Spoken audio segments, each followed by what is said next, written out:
मान लो ये आंखें भी ना होती तो क्या करते?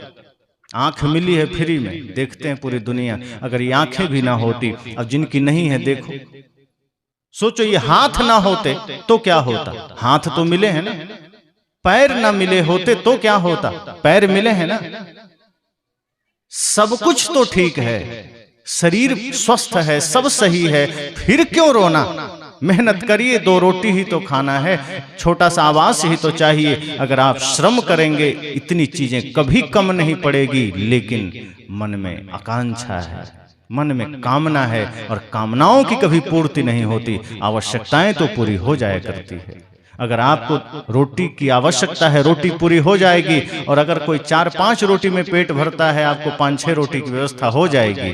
लेकिन 5 रोटी खाने वाला आदमी सोचे कि नहीं, मुझे अभी 50 रोटी चाहिए, 5 अभी के लिए और 20 आगे के लिए, 25 आगे के लिए, ऐसे करके हमको 500-1000 रोटियां चाहिए। एक दिन में मिलेगा? नहीं मिलेगा। और खाओगे एक दिन में?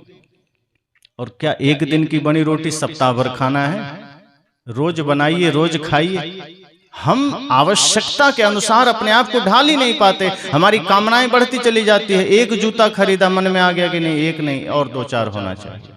कम से कम ऑफिस जाएं तो 7 दिन में 7 बार बदल के तो जाएं। कोट एक से काम नहीं चलेगा, 5-7 तो होने ही चाहिए। साड़ी 10-15-20 तो होने ही चाहिए। गहने इतने होने ही चाहिए। जब कामनाएं बढ़ती चली जाती है तो मन में फिर समस्याएं बढ़ती चली जाती है, फिर दुख बढ़ता चला जाता है। जितना हम स्वयं को संक्षिप्त करके रखते हैं, जितना संग्रह की वृत्ति कम करके रखते हैं, जितना शांत रह कर जीते हैं, उतना हमारा जीवन खाली और हल्का और शांत होता है, उतना पावन होता है। तो जब मैंने कहा कि आप गलत काम करते समय गरीबी को सामने नहीं लाते हैं, आप रोज चाय पी रहे हैं, रोज गुटखा खा रहे हैं, तब तो आप नहीं कहते कि हम बड़े गरीब आदमी हैं, कैसे गुटखा खा लें। लेकिन जहां कह दे सत्संग कराते, अरे गरीब आदमी कहाँ सत्संग। मतलब धर्म का काम करने में गरीबी सामने आ गई, बेटे को पढ़ाने में गरीबी सामने आ गई, और आदमी दोष दे देता है भगवान को कि सब भगवान की माया है। भगवान की कोई माया नहीं है, ये अपनी माया है। हम सब ने उस माया को खड़ा किया है। भगवान माया खड़ा नहीं किया करते। अगर सच में भगवान के हाथ में ये सब कुछ होता तो वो माया नहीं खड़ा करते, फिर वो तो आपके जीवन में ज्ञान भर देते, आपके जीवन में तप त्याग भर देते, शांति भर देते। ये सब हमने ही किए हैं। हम ही तो नए नई चीजें गढ़ते चले जाते हैं, नए नए जगह मन अटकाते चले जाते हैं। हमारे भटकाव का कारण कोई दूसरा नहीं है, हमारी समस्या का कारण कोई दूसरा नहीं है, हमारे दुख का कारण कोई दूसरा नहीं है। जब राम जी से लोगों ने कहा कि बड़ा गलत हुआ आपके साथ, सबने गलत किया, और माता कैकेयी की वजह से आपको दुख मिला, आपको पीड़ा मिली, आपको संताप मिला, वरना आपको वनवास नहीं होता। श्री राम ने क्या कहा? काहुन को सुख दुख कर दाता, निज कृत क्रम भोग सुनु भ्राता। कहे भ्राता, किसी को कोई सुख दुख देने वाला नहीं है, और तुम जो ये सोचते हो कि माता कैकेयी या मंथरा के वजह से मैं दुखी हुआ हूं, नहीं नहीं, ऐसा नहीं। कोई मेरे ही कर्म होंगे ऐसा जो कुछ अशुभ हो गए होंगे, मेरे ही कोई दोष होंगे जो अशुभ हो गए होंगे, उसी का परिणाम मुझे मिला है। इस धरती पर सुख दुख देने वाला कोई दूसरा नहीं है। इस भ्रम में मत रहना कि कोई दूसरा सुख दुख देता है। हमारे ही कर्म, हमारे ही बनाए जाल हमें सुख या दुख देते हैं। अगर हमने माया खड़ी कर रखी है, हमने बंधन बनाए हैं, हमने जाल बुने हैं, उसमें हमें ही फंसना है। और अगर हमने गुरु संत का संग करके अपने बनाए जाल को काट सके तो हमें ही सुख मिलता है। हम ही उस सुख के कारण बनते हैं, हम ही उस शांति के कारण बनते हैं। अगर हम जीवन में ध्यान को धारण करते हैं, सत्संग को धारण करते हैं, तो हम ही अपनी शांति के भी कारण होते हैं, और समाज में शांति के भी हम ही कारण होते हैं। इसलिए कोई दूसरा कारण नहीं है। अगर भगवान को सब कुछ करना होता तो इस देश में, इस संसार में आज इतनी लड़ाइयां ना होती, फिर इतने युद्ध ना होते, वो करने ही नहीं देते। फिर ये राम मंदिर का मामला ये हजारों साल अटका ना होता, राम जी कब के ठीक ठाक कर दिए होते, उनके लिए कोई बड़ी बात नहीं थी। और आज आप मथुरा जाएं, भगवान कृष्ण का मंदिर देखिए, जहां उनका जन्म हुआ है, देख करके दुख होता है। मस्जिद बना हुआ है ऊपर, और नीचे छोटे से दीवार में दिखाया गया कि यहाँ भगवान कृष्ण का जन्म हुआ। जिस देश की पहचान राम कृष्ण से हो, बुद्ध महावीर सदगुरु कबीर से हो, जिस देश की पहचान वीर वीरांगनाओं से हो, उस देश में दुख होता है कि आज भी भगवान कृष्ण का मंदिर वहां पर है और ऊपर मजार बना हुआ है, मस्जिद बना हुआ है। भगवान कृष्ण अगर सच में होते वो ठीक कर लेते, लेकिन वो नहीं है, इसलिए ठीक नहीं कर रहे। वो दायित्व हमारा है, वो कर्म हमारा है, वो कर्तव्य हमारा है। 1000 साल देश गुलाम रहा, 800 साल मुगलों के गुलाम रहा, 200-250 साल अंग्रेजों के गुलाम रहा। अगर कोई भी एक देवता यहाँ होते प्रेजेंट में, वो इतना समय नहीं लगने देते, एक क्षण में मुक्त कर देते। लेकिन उन्होंने, हमारे भगवानों का भी कहना है, हमारे संतों का भी कहना है कि हर काल के अनुसार जिम्मेदारियां बदल जाती हैं। इस समय ये सब जिम्मेदारी हमारी और आपकी है। ये मत सोचिए हाथ जोड़ करके कि ऊपर कोई भगवान आएंगे और हमारा कल्याण कर जाएंगे। अब आपको ही वो भीतर की भगवत्ता को जगाना है, अब आपको ही अपने भीतर की सोई हुई शक्ति को जगाना है। अगर कहीं कुछ भी गलत हो रहा है तो इंतजार मत करिए कि राम जी आके ठीक कर जाएंगे। उनको जब करना था करके चले गए, अब आपका समय है, अब आपका टाइम है, आपको ही करना है। और ये चीज भगत सिंह को पता चल गई थी, ये बात चंद्रशेखर आजाद को पता चल गई थी, ये बात वीर शिवाजी और महाराणा प्रताप को पता चल गई थी, यही बात नेताजी सुभाष चंद्र बोस को पता चल गई थी, यही बात वीरांगना लक्ष्मीबाई को पता चल गई थी। इसलिए उन्होंने इस देश के लिए स्वयं की कुर्बानी दे दी और तब जाके हम आजाद हुए। और हम सोचते हैं कि हमारा काम भगवान कर देंगे। हमारे मार्ग में बाधा आ रही है तो भगवान ने पैदा कर दी, हमारे जीवन में कुछ हो रहा है या होगा तो भगवान कर देंगे।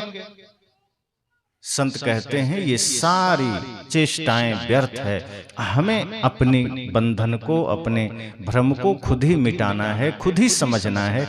वस्तुतः हम खुद ही अपने बंधन के निर्माता हैं, हम खुद ही अपनी समस्याओं के निर्माता हैं, कोई दूसरा नहीं है। आपके जीवन की समस्याओं का लेखक और निर्माता कोई दूसरा नहीं है।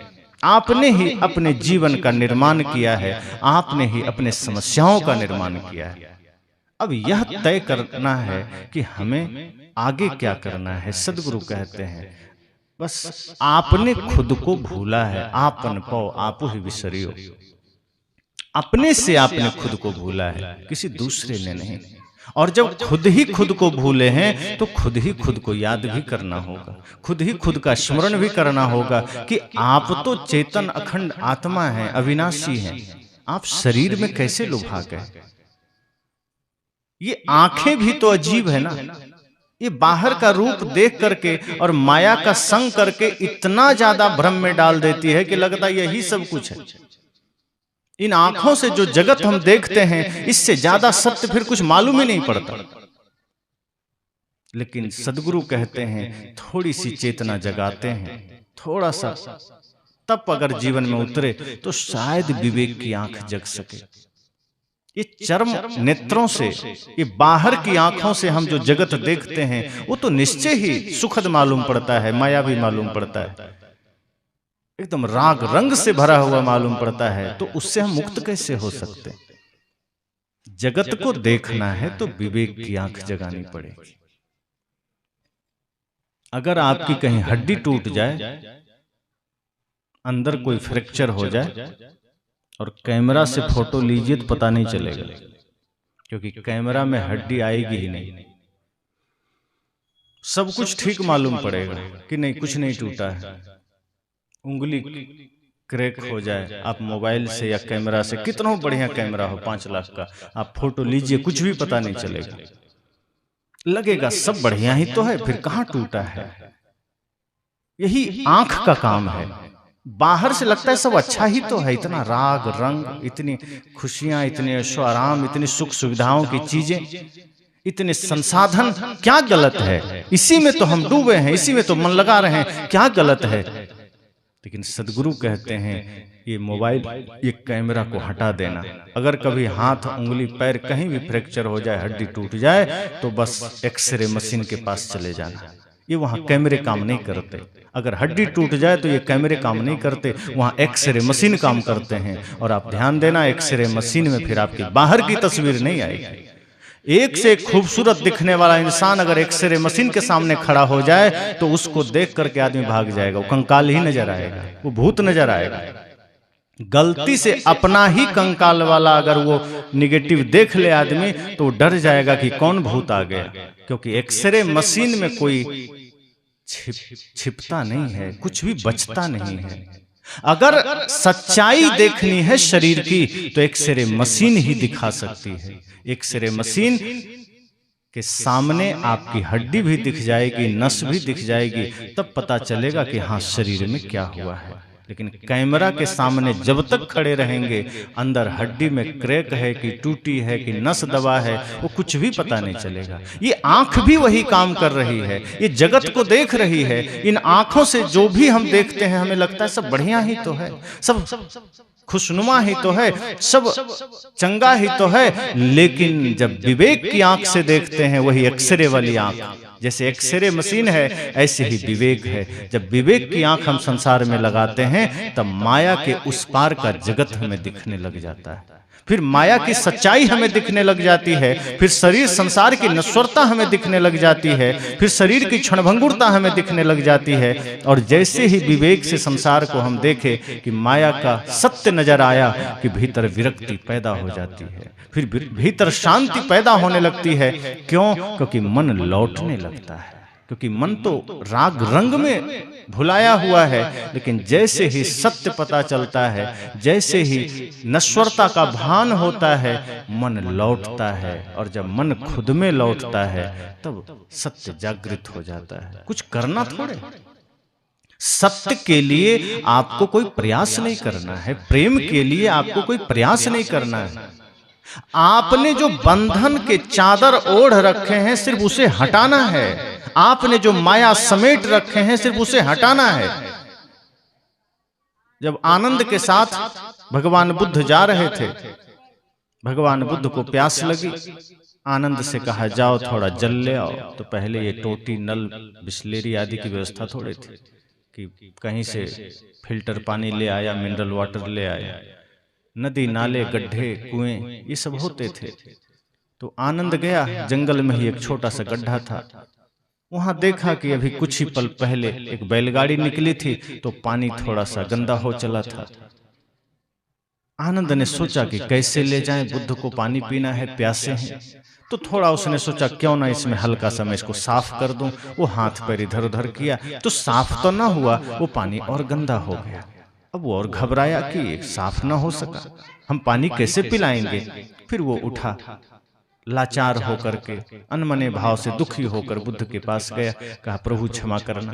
पानी लेने तो गया था, पानी मिल भी गया था, लेकिन वो पानी गंदा हो चला था और मैंने बड़े प्रयास किए। ये शब्द महत्वपूर्ण है, ध्यान दीजिएगा। उसने कहा मैंने बड़े प्रयास किए पानी साफ हो जाए। बुद्ध ने कहा फिर से कहना, कहा मैंने बड़े कोशिश की, मैंने बड़े प्रयास किए कि पानी साफ हो जाए। क्या बस यही भूल हो गई तुमसे? सच तो यह है कि अगर पानी गंदा था तो तुम्हें कुछ करने की जरूरत नहीं थी, सिर्फ प्रतीक्षा करनी थी। वो सारी गंदगी खुद नीचे बैठ जाती।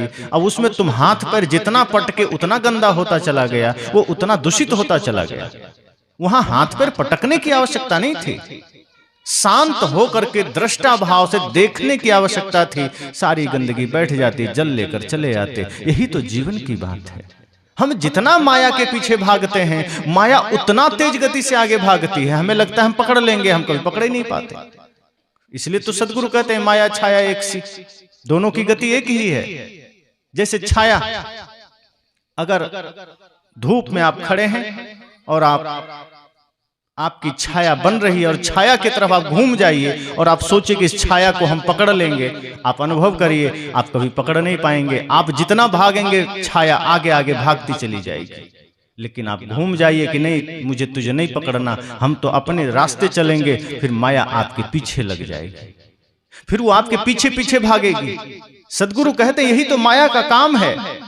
आप माया को पकड़ने के लिए भागते हैं, माया दूर भागती है, आप पकड़ नहीं पाते। लेकिन जैसे ही आप माया से विपरीत होते हैं, माया आपके पीछे भागती है।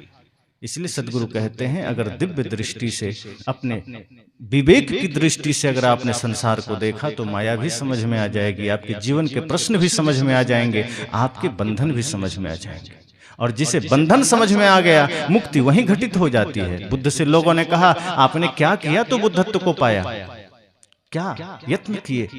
बुद्ध ने बड़ा प्यारा जवाब दिया। उन्होंने कहा, जब तक करता रहा तो बुद्धत्व से दूर था, जब तक कोशिशें मैं किया तब तक बहुत दूर मालूम पड़ता था, जब सब करना छोड़ दिया तो पता चला भीतर बुद्धत्व ही था, दूसरा कुछ था ही नहीं। सब छूट गया, बाहर सब मिट गए, सारे बंधन कट गए, तो पता चला भीतर तो वही था। मेहंदी के पत्ते को तोड़ तोड़ के अलग अलग कर दीजिए, लालिमा कहीं दिखेगी नहीं, है उसी में, बस तरीका आना चाहिए उसे रंग निकालने का। गाय के शरीर में दूध है, थन को आप दबाते हैं, दूध बाहर आ जाता है, लेकिन कोई सोचे कि ब्लेड मार करके सारा दूध निकाल लें तो निकलेगा क्या? वो उपाय ही गलत है, वैसे नहीं निकला करता। ऐसे ही मुक्ति तो है भीतर, बुद्धत्व तो है भीतर, शांति प्रेम तो है भीतर, लेकिन माया के चादरों में हम इतने ढक गए हैं, अपने बनाए जाल और बंधन में हम इतने जकड़ गए हैं कि हमें सत्य नजर नहीं आता, हमें अध्यात्म नजर नहीं आता, हमें पवित्रता नजर नहीं आती। हम उसी मायावी दृष्टि से जगत को देखते हैं, उसी गंदी विकारी दृष्टि से हम जगत को देखते हैं। इसलिए वहाँ क्रोध का जन्म होता है, हिंसा का जन्म होता है, वहाँ छल कपट का जन्म होता है। और जिस दिन हम पवित्र भाव भीतर करते हैं, जिस दिन माया के उस जाल को समझ जाते हैं, अपनी समस्याओं को समझ जाते हैं, भीतर पवित्रता का जन्म होता है। फिर उन आंखों से जहां भी हम देखते हैं, फिर वहां प्रेम है, सत्य है, अहिंसा है, करुणा है। इसलिए सदगुरु कहते हैं कि अपनी माया को हमें समझना पड़ेगा। हम खुद बंधे हैं, किसी ने बांधा नहीं है। और जिस दिन हम मुक्त हुए, उसी दिन हम इस जगत में अपना काम कर लेंगे। वरना आए तो थे अपना काम करने, लेकिन अपना काम हम कर नहीं पाते।